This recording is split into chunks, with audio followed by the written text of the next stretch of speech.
Hello students, in this session we will proceed with our chapter where we left in the previous session, that is session 2. This will be part 3. Now we will start.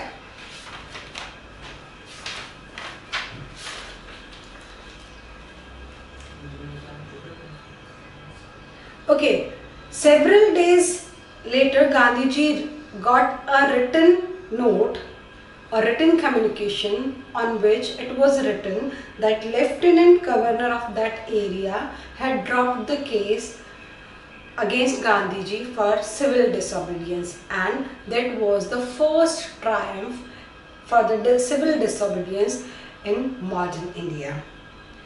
Gandhiji and the lawyers now proceeded to conduct a far-flung inquiry into the grievance of the farmers. Deposition by about 10,000 peasants were written down and notes made on other evidence. Now Gandhiji and all other lawyers, they went for the far-flung area for that inquiries, and what they had done, they noted down the at least around 10,000 peasants complaint and note down other evidences also.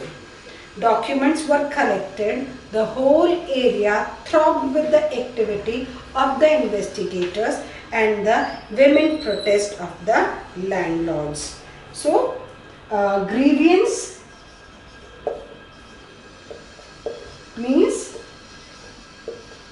pains. Then, due to this activity, the whole area got throbbed down with the investigators and those teams. In June, Gandhiji was summoned to Sir Edward Gate, the Lieutenant Governor. Before he went, he met leading associates and again laid detailed plan for civil disobedience if he should not return. And when Gandhiji met Lieutenant Governor Sir Edward Gate, at that time he met with other leading associates and again detailed plans were given for civil disobedience if he should not return or he should not come back. Then Gandhiji had 4 protracted interviews with the Lieutenant Governor, who as a result appointed an official commission of inquiry into the indigo sharecroppers. Protracted means long one, lengthy one.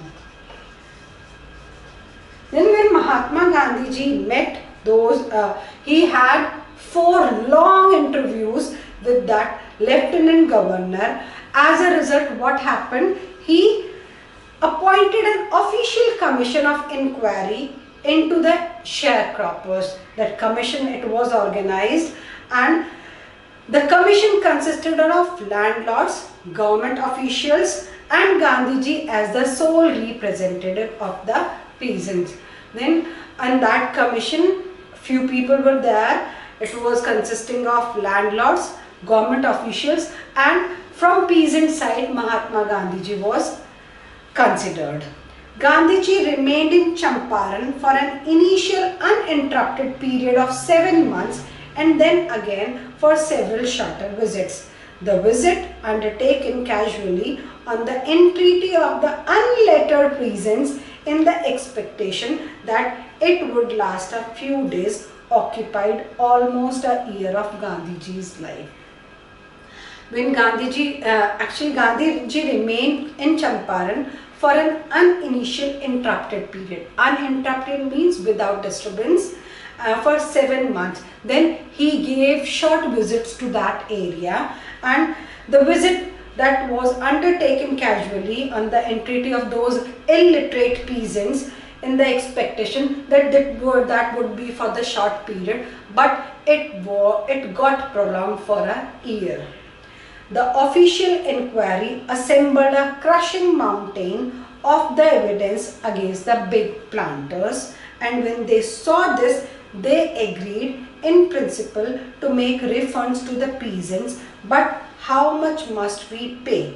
They asked Gandhiji. When all the investigations were done, it was found that those landlords, they were in wrong situation, or they were in that guilt.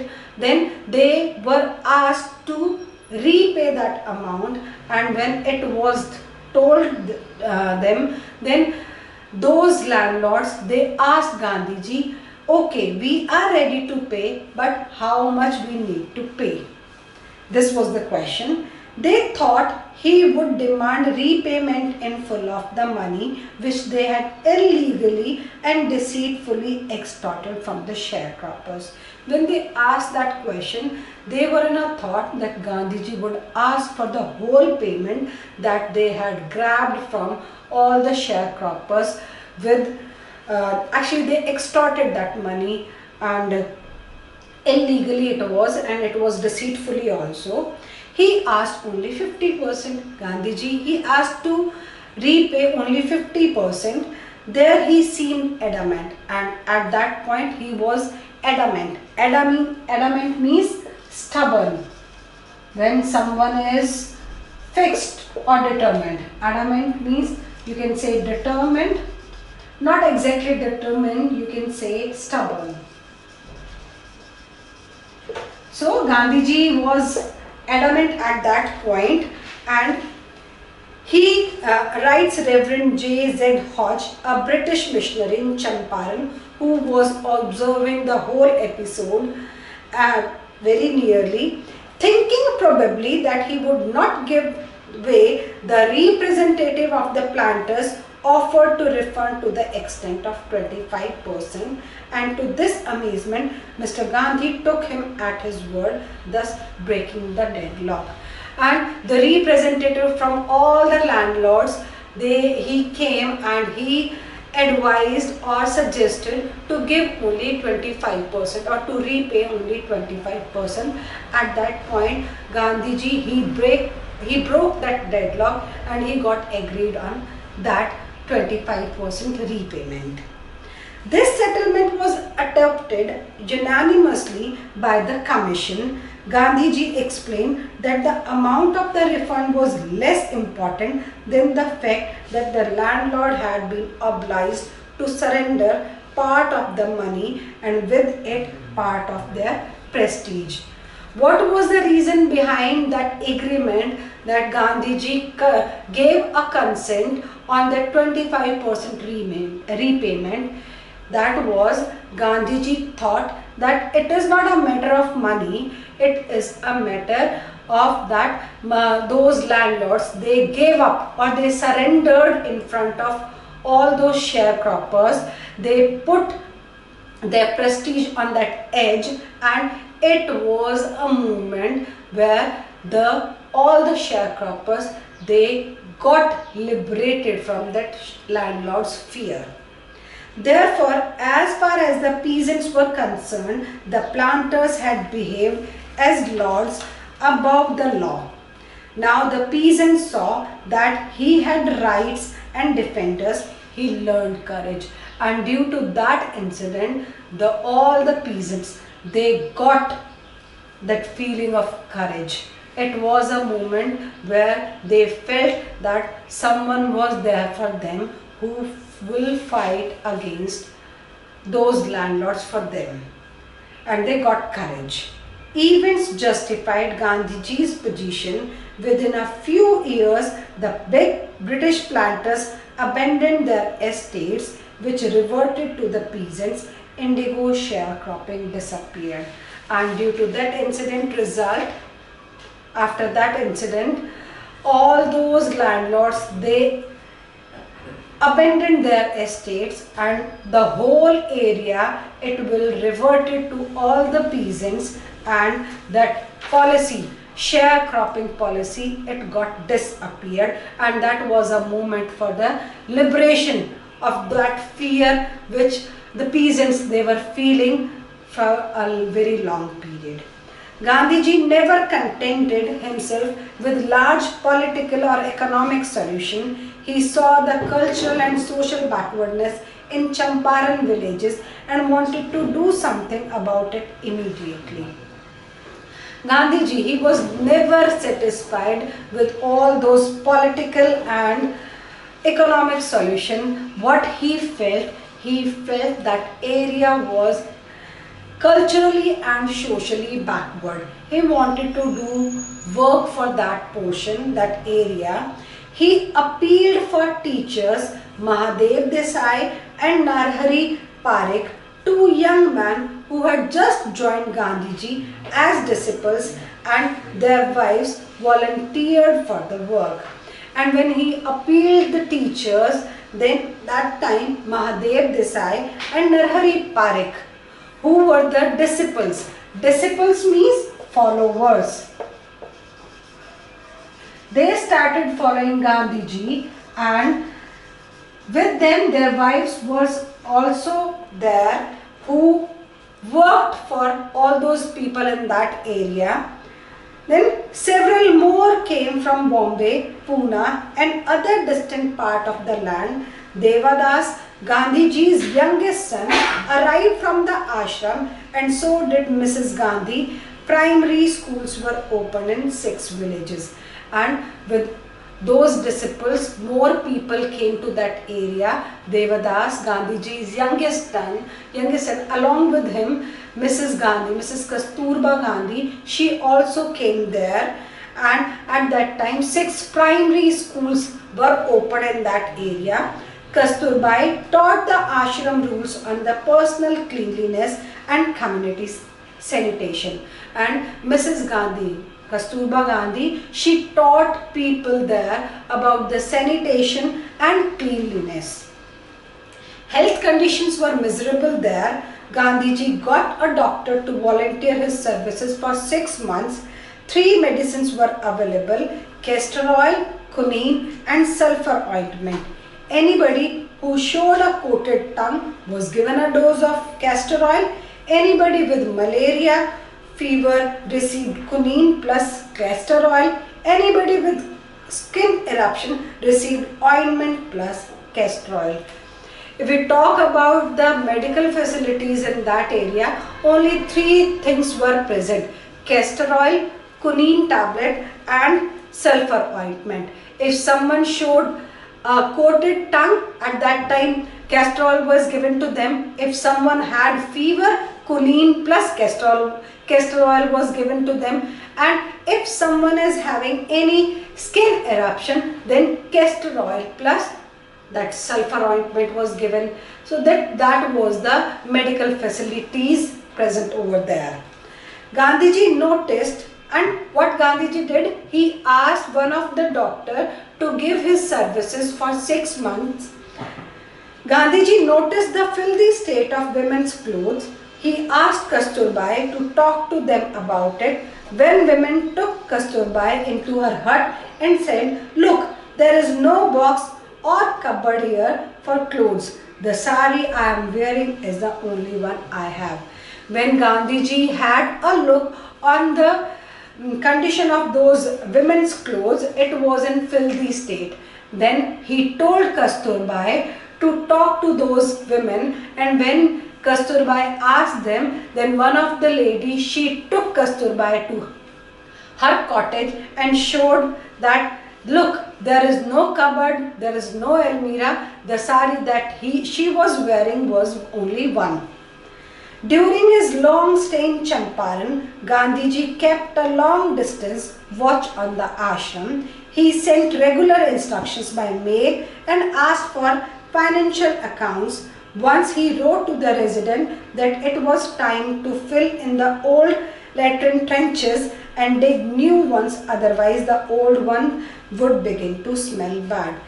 From Champaran, Gandhiji had a continuous look or continuous you can say observation on ashram in Sevagram, and he at that time just sitting in Champaran, staying in Champaran, he conveyed a message to Sevagram to clean all those or to fill all those latrine trenches, because if they will not be filled, then they would start smelling badly, and this was the first time when he was not there and he was conveying it from a far-flung area. The Champaran episode was a turning point in Gandhiji's life. What I did, he explained, was a very ordinary thing. I declared that the British could not order me about in my own country. Now, it is an interview. This extract is from that book, The Life of Mahatma Gandhi. Here, Gandhiji was telling Louis Fisher about how he started all those revolution. Then he told that Champaran episode was a turning point in his life, and what he did was an ordinary thing. What he did, he just told all the Britishers that this place was his. No one, no outsider can command him or can order him what to do in his area. But Champaran did not begin as an act of defiance. It grew out of an attempt to alleviate the distress of large number of poor peasants. So that incident, that Champaran incident, it was not a small one. It gave a spark to that revolution by which Gandhiji started sending all those Britishers from India. This was the typical Gandhi pattern. His politics were intertwined with the practical, day-to-day problems of the millions. His was not a loyalty to abstraction. It was a loyalty to living human beings. Whatever he was doing, that his loyalty was for the whole humanitarian basis, for all the human beings, not for a particular person. In everything Gandhi did, moreover, he tried to mold a new free Indian who could stand on his own feet and thus make India free. With all his struggle, all his deed, all his act, he wanted to create such India where all the people are free and they can stand on their feet and thus make India free. Early in the Champaran action, Charles Freer Andrews, the English pacifist who had become a devoted follower of the Mahatma Gandhi. Pacifist means one who is against war. Pacifist. So, Charles Andrew, he was one of the pacifist. Pacifist means person who is against war. Person who is against war. Then Charles Andrew, he came to Mahatma Gandhiji as to just give a farewell, as he was appointed somewhere else for his services. He came to bid Gandhiji farewell before going on a tour of duty to the Fiji Islands. Gandhiji's lawyer friends thought it would be a good idea for Andrews to stay in Champaran and help them. Then when he came to bid a farewell, at that time all the lawyers, they thought if they could make Andrew to stay in India, it can give a big impact to the revolution. To that, Andrew was willing if Gandhiji agreed. Andrew, he was willing to give his services if Gandhiji got agreed for this, but Gandhiji was vehemently opposed. He got angered. He said, "You think that in this unequal fight, it would be helpful if we have an Englishman on our side." Gandhiji got angry on this and he said, "Keeping an Englishman with us will not benefit us in this unequal fight." Because the Britishers, they were very strong.